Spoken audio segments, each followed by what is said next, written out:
So kia ora koutou, how are we all doing? I'm Celia Hogan from Kiwis Nature Pay. Thanks for joining us. I am joined by Paola. And actually, I don't know your last name, Paola. What's your last name?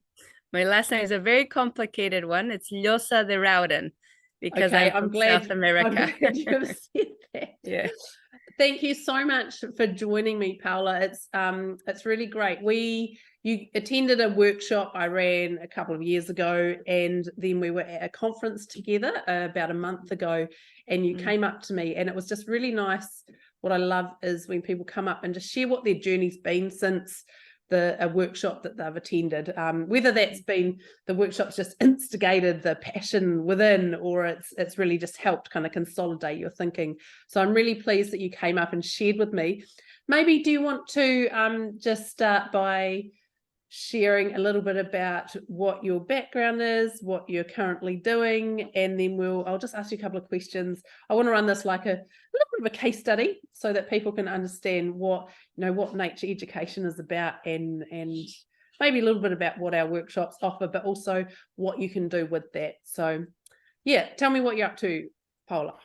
Yeah, Celia, it was really, really cool to catch up with you again, like you say, at that nature conference that we had. It is exactly, I think, a month ago that we were there, and I'm actually taking my boys back to the Redwood Valley farm tomorrow. We're just going to have a couple of nights there before Christmas so that we can just unplug and reconnect with one another before Christmas. So my name is Paola. I am originally from Bolivia, South America, and I am an early childhood teacher here in Tauranga at the moment. I came back to New Zealand about 6 years ago, and I had to do a refresher course in early childhood because I had gotten my degree in Auckland. Before going to Bolivia, we lived there for 7 years with my three boys and my husband, and then we came back to New Zealand to just give the boys more opportunity and stuff for their studying. Yeah, cool. And I started working at Country Kids, which is a preschool set here in Tauranga in Pais Pa.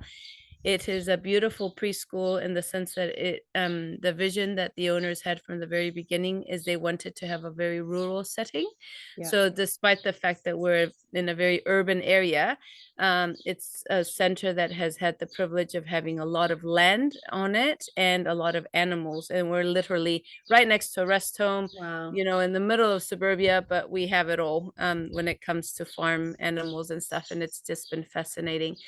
So I started there as a reliever 3 years ago. And by the time I came to your workshop, I had been working there for about half a year as a part-time teacher already. I had signed a contract. And in my journey since I arrived in Tauranga, I started with a real passion for the gardens and for the outdoors, something I had never really done in Bolivia before. But it just happened to be that those things fell into place when I arrived in Tauranga, and this center was very compatible with that. So we came to your workshop that was run in June of 2021 here in Tauranga at another Christian early childhood center. And it was lovely because you gave us a whole day of your time, and it was magical just to hear your anecdotes, to understand a little bit of the importance of risky play. And like I said to you, when I met up with you again at the nature conference, one of the images that has never left me is that photo of your son climbing the driftwood there at the beach, and just how little he was, and yet how confident and empowered he was to be able to do that. So what was very special and very timely, I think, for us as a center at that point was that we came to the workshop, myself as a Big Bears teacher, which is the children, I taught the older children at that point, and both the manager and our head teacher came with me to the workshop. And I think we all walked away thinking, we have the setup and we're underutilizing it completely. We need to do something about it. Yeah. So I think you were a huge catalyst for thinking, we just need to make this happen, and it is important, and how are we going to make it happen? Yeah. So I think that's where you came into that picture, like I said, at a very timely moment. Fantastic. Yeah, it's I remember that day very well because there's quite a robust conversation about risky play on that day. Yeah. So yeah, thank you for sharing that. I think that's really awesome. So the other part about that is that you came with some of your senior team, and I think that's really important because it's helping get everyone on the same page. So I think, that really helps. It can sometimes be a bit more challenging if it's just one person attending a workshop. They don't kind of get that vibe, but when you've got a few of you going, it really helps to lead on and take those action steps. So I've written down a couple of questions. I was kind of wondering, you've kind of already actually answered this a bit. How's that workshop impacted your professional practice? Or maybe you could kind of just talk to us about what happened next. What did you implement in your centre? Yeah, and that's actually a really important part of our story for the years that I've been there. So what happened is, as I was saying, the center was completely underutilizing their premises and what we had at hand. So what I looked at doing was I started by implementing a farm day, which was on a Wednesday, wanting to just get the kids out for an extended period of time, because despite us having, the paddocks and the animals and stuff, we don't necessarily go out there unless we actually make it a point to go out there. So one of the things I was noticing is that when we were going out, we were just rushing around to feed the animals quickly or whatever, get the scraps to the pigs and things, or make sure the chickens had their feed and things. But it wasn't an extended period of time that we were spending. So that's when I implemented our farm days on Wednesday mornings, and we worked as a team to see how that could happen. And because, like you say, the management had been to the conference and they were really excited about seeing things happen as well, that helped to work through the nitty-gritty of stuff, right? Like, how do we work through breaks, and how do we work through toileting, and how do we make this happen so that it can be a sustainable thing for us every Wednesday? So basically, we went down every Wednesday at 9 with the kids, and their, they had to put on their backpacks on their back. And we had a special moment in the orchard first, and then we would have morning tea at on a kai mat, and the kids just loved the idea of having a picnic morning tea out in the orchard.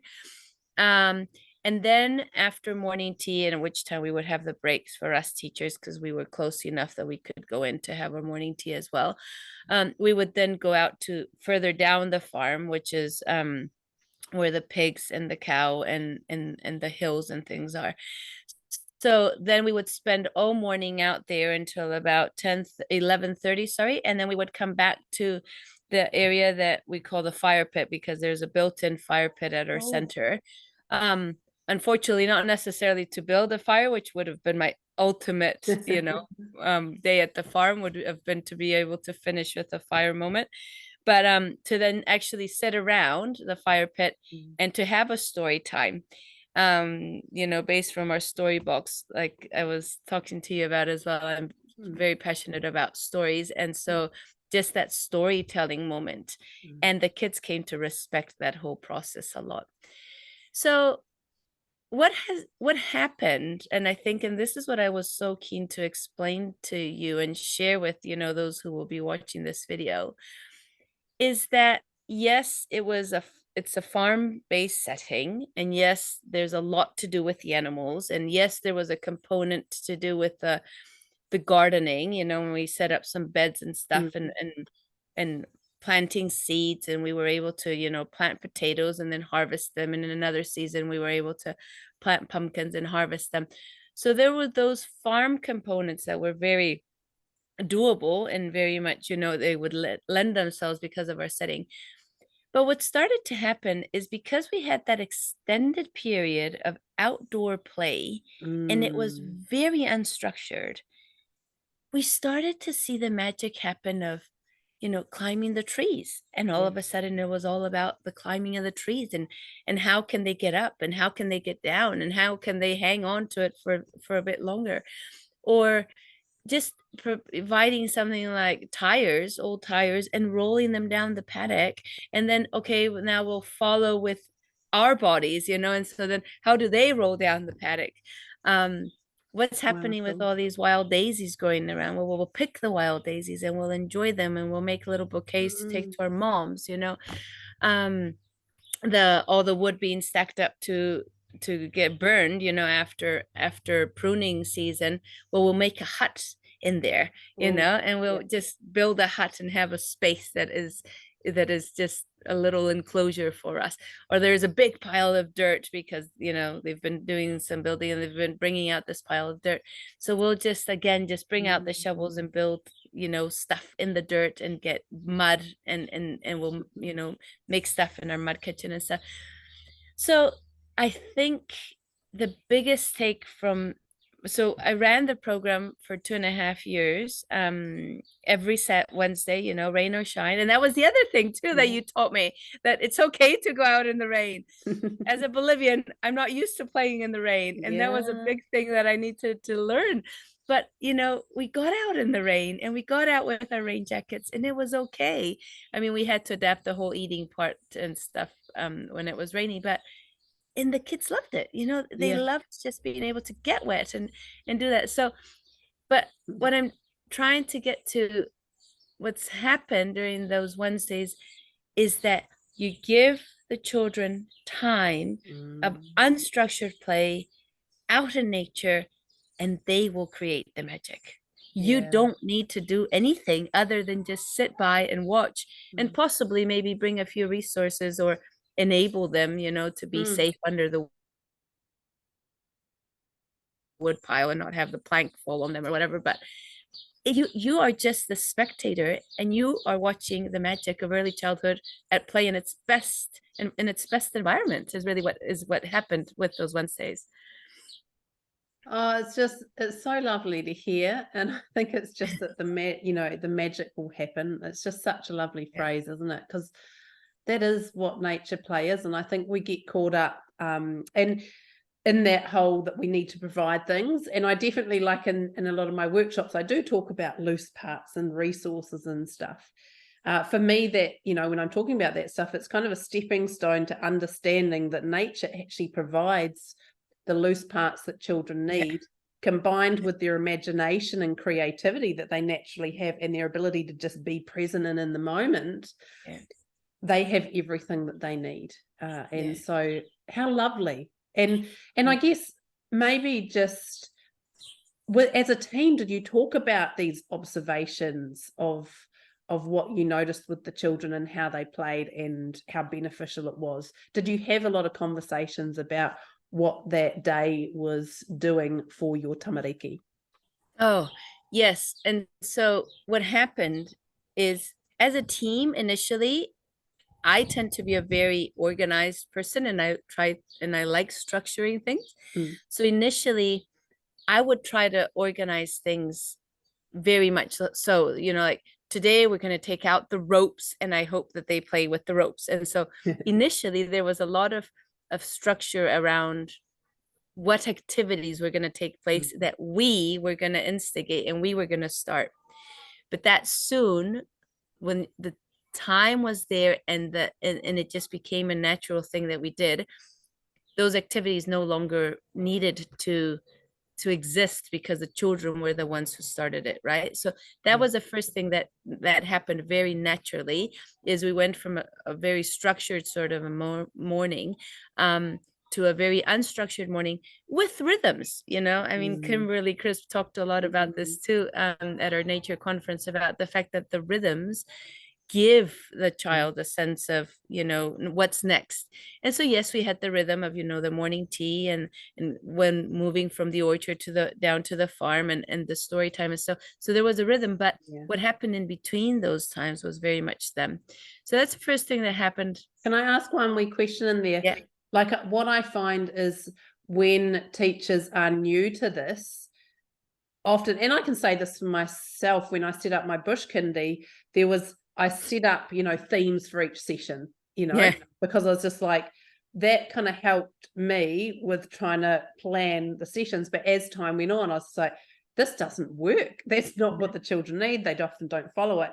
And I feel like that's based on our confidence. As our confidence grows, we can actually see we don't need to do this. And that's when we really kind of lean into that understanding of how beneficial unstructured child-led play is. And I know lots of people get worked up about the whole word unstructured. It's just children playing in the way that they were designed to play. Would you agree with that, or have any comments around the confidence? Yeah, I totally agree with that. I think just in general, the way we still view education, despite us trying to unlearn so many things, is, you know, through the teachers, the knowledgeable one, and the child's the one receiving, and we're the ones structuring things for their benefit. But I think, like you say, I think if you allow for the child to show you and to lead you, and there are those spaces where you don't have, you know, like in a playground where you have the structured, you know, climbing frames or the swing or the slides or whatever, they will naturally lead the way, and you just have to, and it comes with time. One, for you, who will grow in confidence, but two, I think for the children, as it becomes familiar to them, and they find like, oh, we can really just settle into this and have fun with this. So I think it goes both ways. It goes both for the teachers and the children. With time that happens. So I think for us, for me, specifically speaking, for me as a person, that was a very big thing. The next thing that happened because of this too, with regards to my colleagues as a team, is that we noticed that, yes, Wednesday mornings, you know, we were looking forward to it. It became a thing. Farm days was a big thing. But we noticed that all the other days we were there, we could still make things happen. And the difference in the children being out in the orchard, or, you know, having an hour down at the farm, was massive in the way that they responded to the rest of the day, you know, and their interactions and stuff. So we started to push really hard. I worked Tuesday, Wednesdays, and Fridays. That those days that I was there, we were definitely out at least for a couple of hours. You know, it wasn't the 3 or more hours that we could do on a Wednesday, but that we could work in between, you know, morning teas and lunch times or whatever, in those breaks. And that made a huge difference. And the other thing that happened too as a team is that we showed the Steady Bears teachers, who are, you know, those in charge of the younger children, that they could have a farm day. And they were then inspired. And so the biggest obstacle that the Steady Bears teachers had, and they are the ones who have children ranging, you know, from about 1.5 to 2.5, quarter to 3, almost, you know, 3 years old. But they're the ones who have the toileters, and they're the ones who have the nappy changes, and they're the ones who need to put their children down to sleep after lunch and stuff. So how could they work based on what we had, you know, just the beauty of what they had seen with Big Bears? How could they work with that? So that one of the neatest things is that just recently, actually in the last 2-3 weeks, there was a teacher there who spearheaded and saying, we will have our farm days on Tuesdays with Steady Bears. And they worked with management again, and management supported them to create, you know, a toileting box. So now they have a little, you know, a little potty that they can take. So if they need to go to the potty, they have the potty. They have a little changing mat. They have their nappies, you know, by names of the children's, and it's yes, it is hard work. It's hard getting their gumboots on and off, because they're not as able as our children are, you know, and they're not as independent. It takes longer. But that, it does take longer, but that enthusiasm has gone ahead to, you know, to influence others in the center, and to make them understand that it is possible. So I think, to me, that was the biggest gift, was to see that just permeated into the other areas of our center. How magic. And and so there's more children getting access to that. And so what about on the days where you are in Cente more than not? You, like, is that having an impact on the other days, like just by going out into the farm area? Yeah. Yeah, I think in general, we have a very big load of boys that come to our center, and boys that usually are, coming from like lifestyle blocks or whatever, boys who really need this space. Yeah. So more and more we notice that they are getting that access to imagination and imaginative play and stuff, and I think it all stems from just doing more gross motor skills and stuff out there that is then somehow translating into the moments when we are just within the inside area and the outside area. I mean, we have a very big outdoor area, Right. but then if we're building, for example, this is a clear example of that, if we're building a hut out in the farm, then they want to build a hut, when we're in with what we consider our outdoor area. And so then a colleague of mine who's a male, which is a huge blessing to have Richard, as a male teacher, he will enable them to like build a little bunker or something, or dig and build a little trench or something, so that they can then have, the play that has started and initiated it out of the farm carry on inside. Whether inside even physically or, in our outdoor area by the playground. Yeah. Oh, that's fantastic. Yay. Yeah, I So much know. going on. That's incredible. So you've been running for 2.5 years.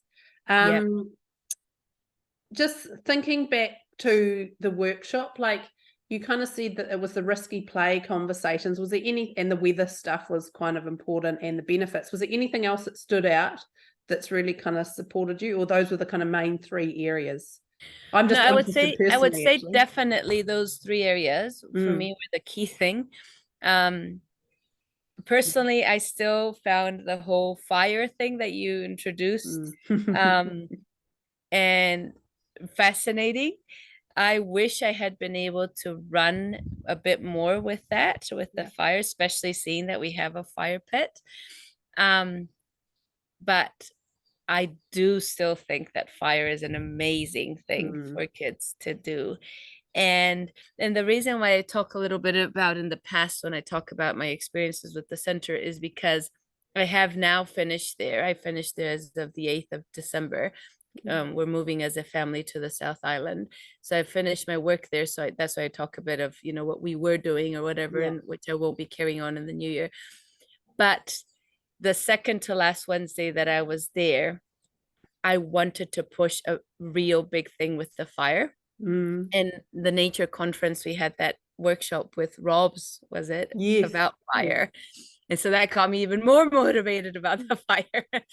And one of the things that I wanted to do with regards to that particular day with the fire pit is to have a real focus on fire, have nothing to do with food, because a lot of the times that we use the fire pit are things around like matariki, in which we cook, sausages, and we have our families come around for that matariki meal thing, or we'll do like a letter of the week and we'll roast marshmallows, or we'll have sausages, for the letter S or whatever. But I didn't want to distract it with food. I wanted it to be just fire. And one of the problems that we have when it comes to the fire pit is the ratios, because our ratio has to be higher. Okay. So for that particular day, I had 2 moms come on board and help us with the fire. And I think if we can just keep doing more stuff with fire. So for that example, for that day, I took my axe and my hatchet, and Richard was helping the children split wood with the hatchet and the axe. And they loved that. They loved that challenge. And then I had some kindlings, from some old trellis stuff I had picked up. And they were snapping that with their feet, and then and the boys just having that, and even the girl, I mean, they just loved it, being able to break that kindling. And then I had the fire get up really, really high at one point, which was probably maybe a bit too high, but it was a bit out of control. But they loved it. They loved that sense of danger that the fire was going on. And it's funny, one of the children, when we were sharing what was their favorite part about the morning, he said, "I loved the smoke." Cool. because I felt like I was in the clouds when I was in the smoke, and I Oh, love how the smell of beautiful. the smoke. Mm, So it's something that you planted a seed, definitely, mm. but it is not, unfortunately, one of the things that we were able to really make happen and make do. And yet it is something that I think has a huge value. That's so awesome. Yeah, And yeah, and I think just having it every now and then is yeah, great. And fire is just such a whole sensory experience. And I just yeah, love that. The smoke, it's like the smell, the yeah, feeling, like, and just that sensory experience. Even when you close your eyes and you feel the yeah, heat and the yeah, warmth, and yeah, it's incredible. yeah. So yay, well done. That's exciting. So that was a great ending to our farm day, because then the Yeah, next Wednesday was quite a wet one, so we couldn't yeah, quite run it like yeah, we yeah, would have normally done. In the sense that yes, we still went out, but it's just a bit shorter and it's just not as, yeah, free yeah, flowing. yeah. Um, but it was a great ending and wrapping up of that farm Fantastic. experience. Yeah. And now that as you're leaving, moving to the South Island, well done, awesome, exciting. Um, would you say that the centre has now got enough of an embedded Yeah. commitment to running that program that it's still going to happen without you there? Because from the sounds of it, it sounds like you've kind of you had that fire in your belly, if you like. Yeah. You're like, oh my Yeah. gosh, this Yeah. has to happen a couple of years ago. That it sounds like you were definitely an instigator. Yes, everyone was on board. Am I Yeah. right in saying that? Yeah. Yeah. You Yeah. were a driver. Yeah. Yeah. Yeah. Yeah. No, and that is actually one of my biggest things that I have left. One of our final staff meetings, Mm, I presented a PowerPoint and I presented a final report of what it had meant for us, what it had meant for the children. I just showed them photos of everything. I mean, of what the shearing of the sheep was, and the harvesting, and this and that, and the climbing of the trees, and the climbing of the paddock with the rope tied up to the fence or whatever. And I think that is my biggest legacy there, is yeah. it has been well understood. I think I've Right. I've fought those initial battles that I had to fight. Mm, The parents want it. yeah. It is a big deal for the center. And the fact now that the steady bears are also doing it, Yeah. it's just like it has spread, and so my colleagues are well aware of it. Mm, And it will be something that continues, which is ultimately what we want, right? We want that to yeah. just carry Yeah. on. Yeah. Yeah. Yeah.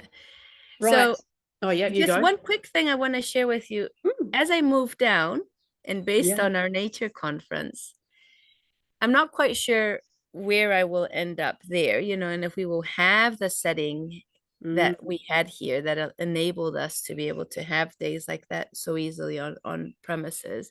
But there are many ways around that, mm, going out to the closest park or to the yeah. closest beach or whatever you have. But one of the biggest things that I would like to see happen for me in the future, um, one of the people we met at the nature conference was the two ladies from Kids Screening Topo, Yeah. and them working with the community with regards to, the preservation of the bush, basically, and the replanting and stuff of the bush.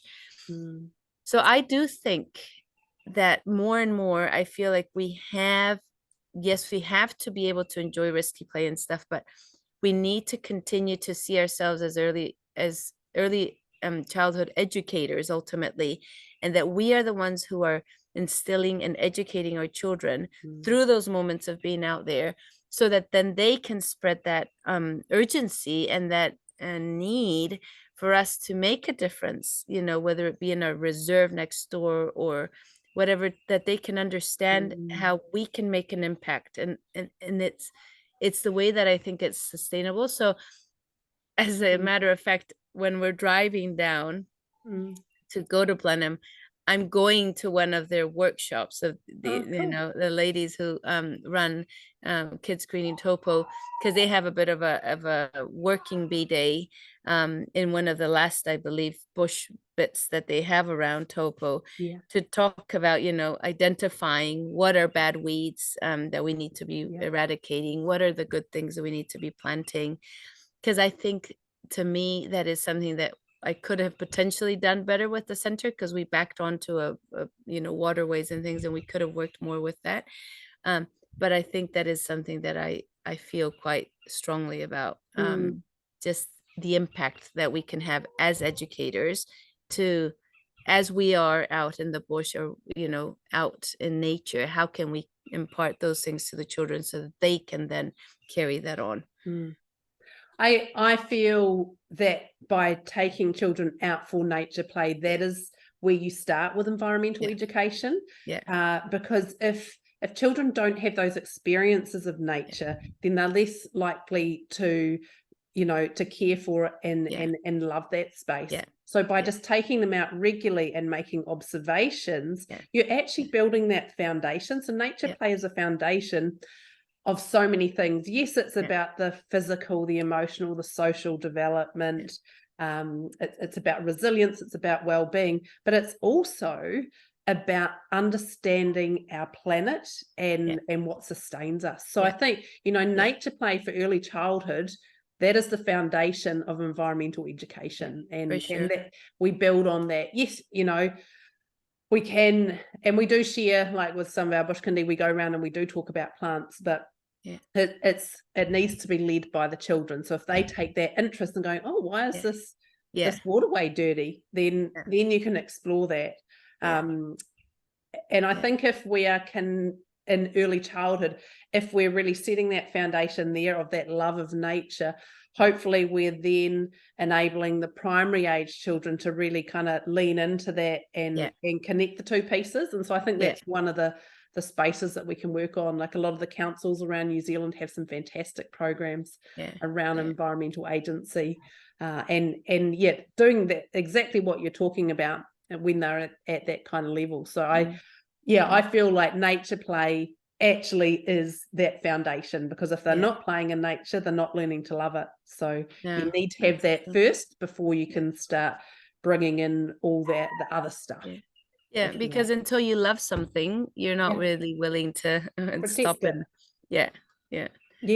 And they get really passionate, especially, and I think that's why I'm really passionate about place, really deeply connecting to a place, because when they connect to a place, they feel this kind of ownership over it. And they do get really, they get worried and they get concerned if things change or if something bad has happened. Like if we have a tree fallen down, they're like, oh, our climbing tree's fallen down.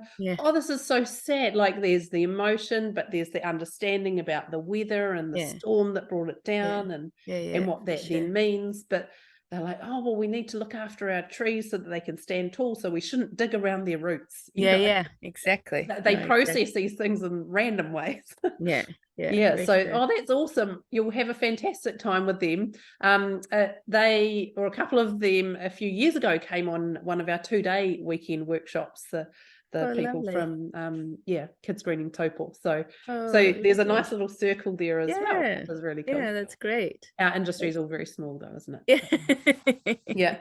Hey, probably a couple, maybe 2 more questions, maybe 3, but I was just thinking, you mentioned before about some of the, that we do have challenges on this journey, don't we? And even though we can have everyone on the page, I would love to hear just maybe a couple of the challenges that you faced early on and what they were, and then how you resolved those. Like, how did you iron those out? What was that? What does that look like? For me, it was funny because despite management being on board and really seeing the importance of it, they were a big challenge because of the whole roster thing. You know, how do we have the morning tea breaks, and how do we make that happen? And all of a sudden, you have to have this amount of time, and and so that was just, and it was just literally just saying, well, I'm sorry, but I'm going before morning tea because I want this extended period of time. And it was just really standing my ground for that. I wasn't always popular, especially with one of the administrators there at times, but it's, I was never disrespectful. And I think in the end, it paid off. not a challenge that I had, but like I just quickly mentioned with regards to the toileting and younger children. Yeah. And that was really key when that teacher got the support from management and said, hey, we can make this happen by putting, you know, a plastic box with a lid, and you can have your potty, you can have your wipes, you can have everything. And so that has been a really big thing to overcome that obstacle. And I think there are just little moments of transition. Moments of transition are always a bit of a sticky point, and I think you only get through them by breathing because you just have to breathe through the moment when everybody is having to go out through the gate. And in our case, you know, they have to put on gumboots to go out to the farm, and just that, can't find my gumboot, or how do I take off my shoe, or how do I put on my shoe, or how do I tie my shoelaces? And it's just saying and thinking, okay, I'm going to bear through these moments of transition when you are trying to get, you know, 25 kids to move along, and just get on with it, you know.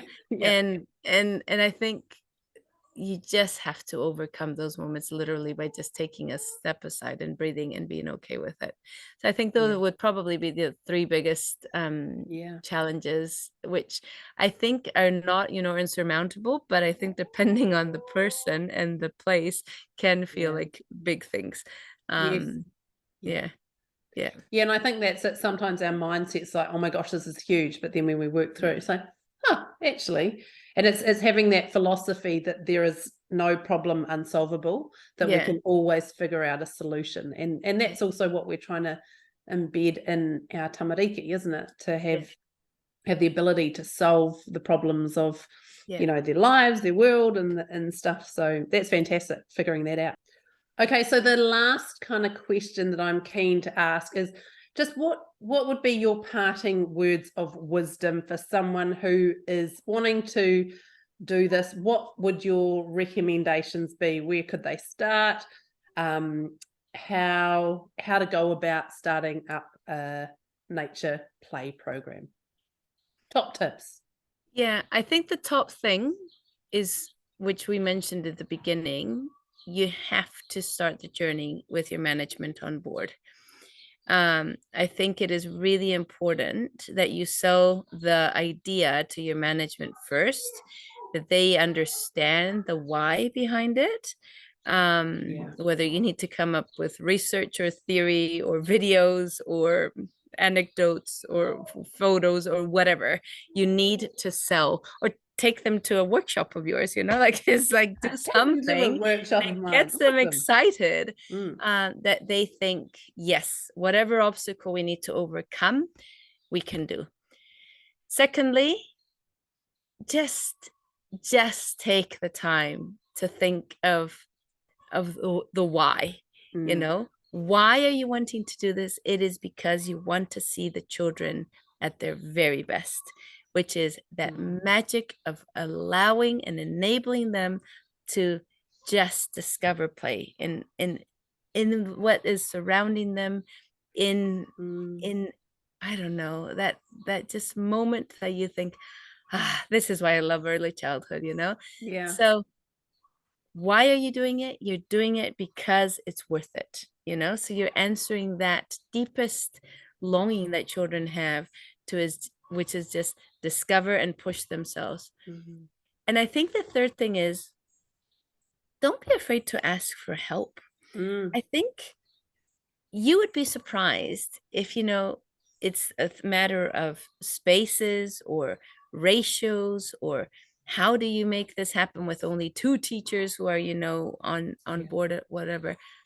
Reach out to the parents. I mean, I always say so many of our parents would be keen to support that, you know, to make it happen, to get those ratios into a place where, you know, it's doable, to be able to extend and go out past the door, you know, the gate, and say, we will go out to, you know, the beach, and therefore we need more people on board. I had, when I was relieving, an experience with a center that had, you know, it was beyond the gate program, they called it. they had parents taking a day off from work. Yeah. And those parents were like looking forward to that day off from work just so they could have and be part of that day of being out beyond the gate with their children, because it was a big deal. They get to experience their children and their children's friends and just to spend a day there. So I think just don't be afraid of asking for help, and you will be surprised of how many people are willing to come on board. Yeah, I think so good. that's my biggest 3 things I think I would have to share. And it's when you share it, it's not exactly the same, but there's that saying, when you share a problem is halved. So when you share that out, people take on bits for you to help. And a lot of programs do have to run with parent help around New Zealand and even internationally. So it's a great way not only to help support the program to run, but also for parents to see how amazing their children are and how capable they are. So awesome. Hey, I'm so grateful to you for taking some time out before probably your move down to the South Island, before this busy time of year. It's just amazing, and you have just this really wonderful energy about you. You kind of just shine. So I'm just imagining the program that you would have helped to set up and create, that just you would have been so loved in that space. So I really wish you well on your move to the South Island and wherever it takes you. And I look forward to connecting with you again. But thank you for sharing all your wisdom and your experience. I think these kind of conversations are really important for people, just to hear what it's like to start up a program, what those challenges could be or might be, and how you've moved through those, and what the shining light has been for your children. So thank you so much. Are there any last things you want to say before we head off, or you feel like you've covered everything? No, I think for me, and this is what I've left my colleagues with, I think in life we worry too much about doing more, and it's not about doing more. I think it's just about loving what we do and loving well. And I think, yes, people say I have an energy, but it's not because I'm anything special. It's because I just love well, and and I serve well. And so in what I'm doing, I want to do my best because it's just loving and honoring that which I really am passionate about. So Celia, thank you. I really do hope our paths cross again, because likewise, I really was very inspired with you the first time I met you, and again when I re-met you.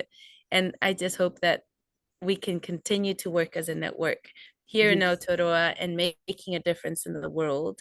And just saying, hey, this is who we are. We're not big. We're not a big group of people who think like this, but we can make a difference because we can love and serve well. Yeah. So all the best. Feliz Navidad. And we'll meet you wherever we meet you next. Yeah. Thank you so much. Ka kite. You're welcome. Adios.